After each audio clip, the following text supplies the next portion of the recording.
Hello students, स्वागत है आपका एक बार फिर से। पिछले वीडियो में आपने व्यंजन संधि का पहला नियम पढ़ा।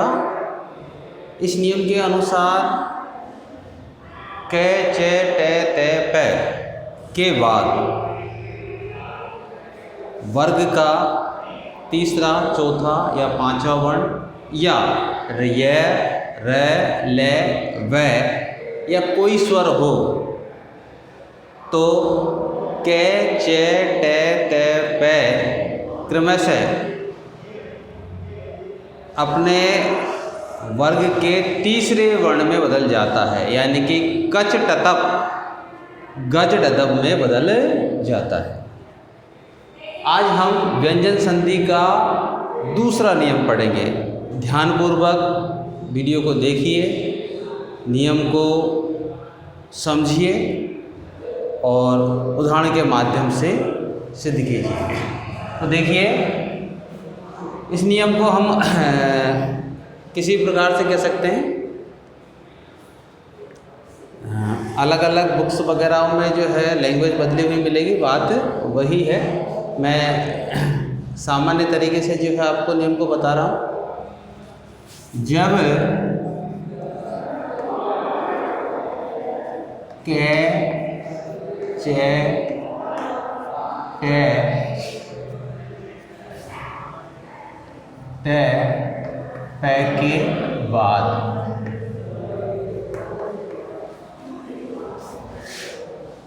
बाद न या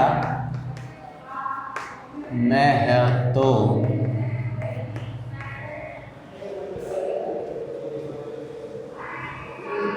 कै चे टे ते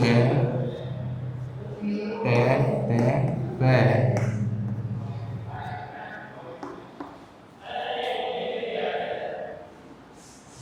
अपने वर्ग के पंचम वर्ण में बदल जाता है।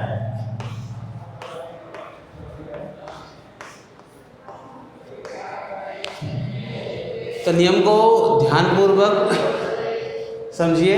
जब कै चे टे ते पै के बाद न या मैं हो तो कै चे टे ते पै अपने ही वर्ग के पांचवें वर्ण में बदल जाता है। वर्ण विचार के अंतर्गत वर्गों के बारे में मैं आपको बता चुका हूँ, कैसे लेकर के और मैं तक के जो स्पर्श व्यंजन हैं इनके 5 वर्गों में विभाजित है। कै वर्ग, चे वर्ग, टे वर्ग, ते वर्ग और पै वर्ग। तो कै चे टे ते पै अपने वर्ग के पंचम वर्ण में बदल जाता है। पुनः समझा देता हूँ आपको वर्ग के बारे में। कै वर्ग, चे वर्ग, टे वर्ग, ते वर्ग और पै वर्ग। तो कै वर्ग के अंतर्गत 5 वर्ण आते हैं, कै, खे, गे, घे और ण। ये 5 वर्ण इसके अंतर्गत आते हैं। इसी प्रकार से चे वर्ग में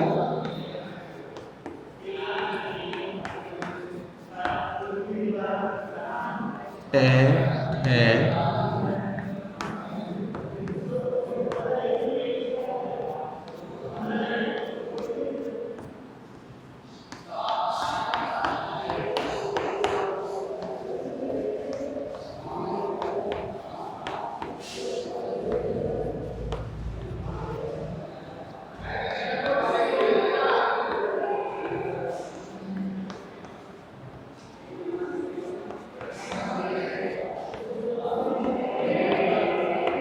तो ध्यान दीजिए।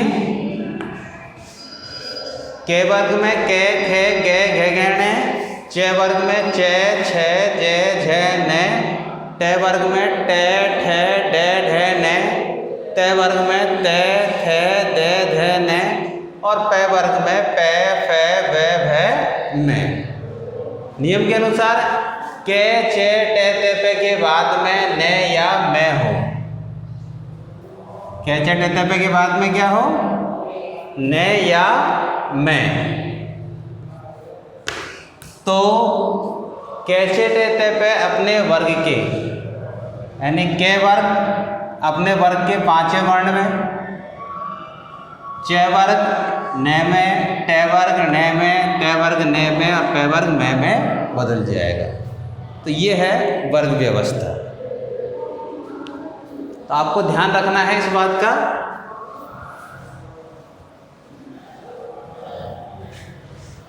नियम को समझाने की दृष्टि से देखिए। नियम हमारा ये कहता है के, चे, टे, ते और पे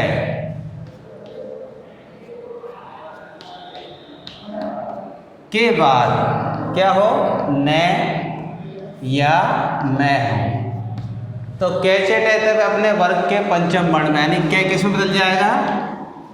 ने में। चे किस में बदल जाएगा? ने किस में बदल जाएगा? ने में। ते किस में बदल जाएगा? ने में। और पे बदल जाएगा में। ये स्थिति हमारी होगी। तो उदाहरण के माध्यम से समझते हैं। देखिए,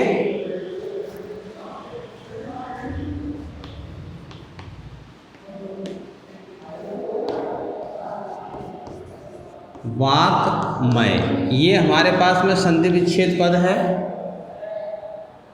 नियम के अनुसार के बाद में ने या मैं हो, तो ये के है, इसके बाद में यहाँ मैं है,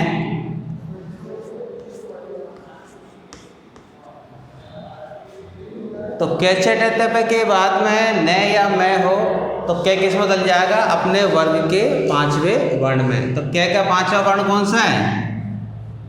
ने?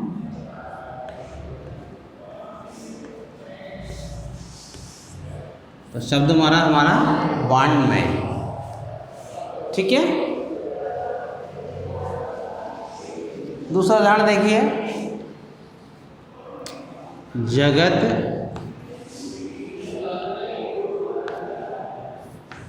नाथ।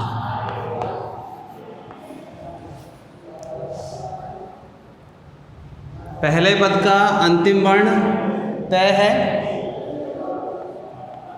तय के बाद में क्या है? ने। नियम क्या कह रहा है? के, चे, टे, ते के बाद में ने या मैं हो, तो दोनों शर्तें पूरी कर रहा है। तय के बाद में ने है, तो ये तय किस में बदल जाएगा? अपने वर्ग के पंचम वर्ण में। तो तय का पंचम वर्ण क्या है? ने है। तो ये हो गया हमारा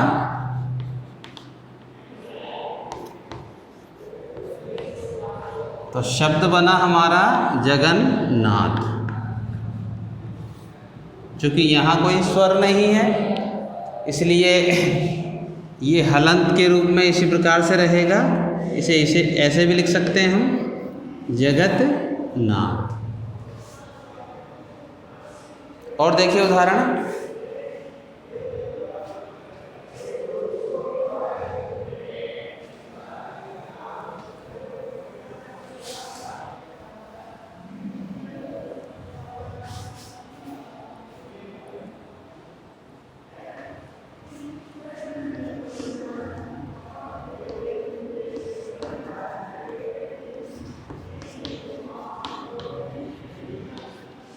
दिक्नाथ।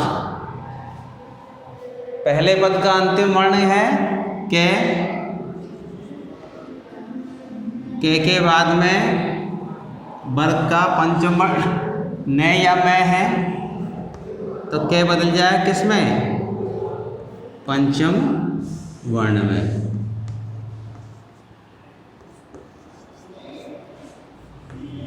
तो संधि पद बना हमारा दिन नाथ।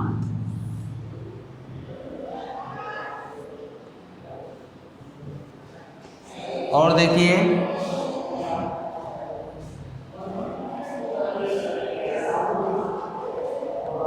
एतत् मुरारी।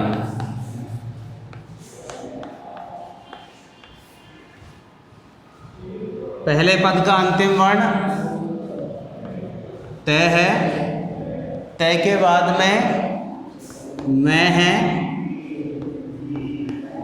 नियमानुसार तय के बाद में मैं हो तो तय बदल जाएगा हमारा किस में? हाँ, न में बदल जाएगा। तो संधि पद बना एतन मुरारी।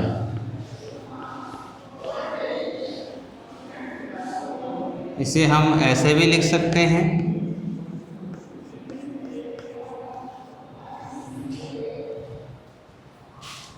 तो इस प्रकार से ये जो दूसरा नियम है हमारा सिद्ध होता है। ध्यान में रखना है, कैचे टेते पे के बाद में न या मैं होता है तो कैचे टेते पे अपने वर्ग के पंचम वर्ण में बदल जाता है। इन्हीं उदाहरणों की तरह जैसे सन्नारी, ये ऐसे ही बनेगा। अम में ये शब्द ऐसे ही, इनका निर्माण ऐसे ही हुआ है। तो आशा करता हूँ आपको ये नियम नंबर 2 समझ में आया होगा। फिर भी इसके बाद में कोई शंका रहती है तो आप कमेंट के माध्यम से या अन्य किसी माध्यम से अपनी शंका का समाधान कर सकते हैं, पूछ सकते हैं मुझसे। तो आज के लिए इतना ही, इजाज़त दीजिए। धन्यवाद। मिलते हैं अगले वीडियो में अगले नियम के साथ में।